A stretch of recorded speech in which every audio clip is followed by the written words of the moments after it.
Sir math में revision कैसे करें, हमें समझ में नहीं आ रहा कि रिवीजन होता कैसे है। मतलब पहले फॉर्मूला देख ले, फिर क्वेश्चंस को देख ले, क्वेश्चन देखे, फॉर्मूला देखे, मतलब मैथ में किस टाइप से हम रिवीजन करें। तो बेटा एक ऐसा फंडा, एक ऐसा तरीका बताऊंगा रिवीजन करने के लिए, कभी टेंशन ही नहीं होगी। मतलब ना फॉर्मूले की टेंशन होगी ना किसी की टेंशन होगी, लेकिन है महंगा, 4 लाख रुपए का है ये रिवीजन करने का तरीका। क्या है तरीका? तो मेरे कहने का मतलब है मेरे लाल कि जैसे कि आपने एक पेपर निकाल लो कोई, देखो ऐसा कोई तरीका कोई नहीं बताएगा जो बता रहा हूं, अब बहुत ही यूनिक है। आप एक पेपर निकाल लो, ठीक है, या फिर कोई सैंपल पेपर ले लो।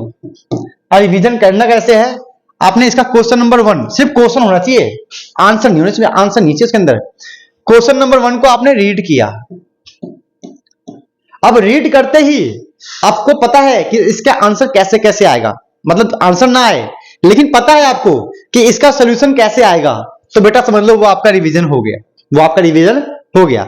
लेकिन क्वेश्चन नंबर 2 आपने रीड किया। अब क्वेश्चन नंबर 2 रीड करते ही दिमाग में आएगा यार इसका स्टेप क्लियर नहीं हो रहा, इसका कैसे करेंगे, मतलब आपको डाउट आएगा पक्का दिमाग में, क्लियर नहीं हो रहा।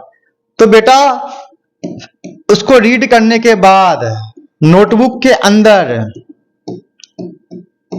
उसे सॉल्व कर लेना, और सॉल्व करने के बाद इसके अंदर जो फॉर्मूला यूज हुआ होगा वही है हमारा मक्खन और मलाई। उसको फॉर्मूला वाले नोटबुक में नोट कर लेना, जो आपके एग्जाम के टाइम काम आएगा। समझे क्या बोल रहा हूं? आपने क्वेश्चन नंबर 1 पढ़ा और आपके दिमाग में क्लियर हो गया इसका सोल्यूशन यही होगा, आपको स्टेप्स क्लियर है, ठीक है, तो भाई वो तो हो गया, कुछ नहीं करना।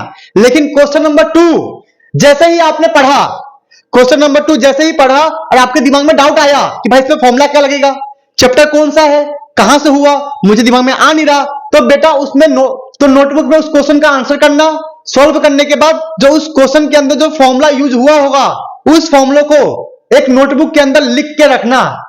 यही है तुम्हारा काल जो तुम्हें समझ में नहीं आया है पूरे साल भर। समझे क्या बोल रहा हूं? Is the best way to revise. समझ लो काम, यही है तरीका। अगर मैथमेटिक्स में 100 में से 100 नहीं 80 मार्क्स होता है क्या ना, 80 में से 80 मार्क्स स्कोर करना चाहते हो तो बेटा इससे अच्छा तरीका आपको नहीं मिलेगा, ठीक है। लेकिन क्वेश्चन नंबर 3 आपने पढ़ा, क्वेश्चन नंबर 3 आपने पढ़ा, अब इसको पढ़ने पे आपको आया 50-50, चल 50% तो हमें आता है, 50% नहीं आ रहा है, तो बेटा इसको भी आप नोटबुक में सॉल्व करो। जो क्वेश्चन पढ़ने के बाद आपको 100% श्योर है कि आपको आता ही है, क्या बोला मैंने, आता है, उसको नोट मत करो, उसमें टाइम वेस्ट मत करो, वो हमारे काम के नहीं है, वो आपको आता है। हमें उन बंदों को पकड़ना है, उन मुद्दों को पकड़ना है। किसको पकड़ना? उन मुद्दों को जो तुम्हें नहीं आता है। अपनी गलती को एग्जाम से पहले पकड़ लो, वरना एग्जाम वाले दिन आपको वो पकड़ के आपका गला दबा के आपको मार देगा, है ना।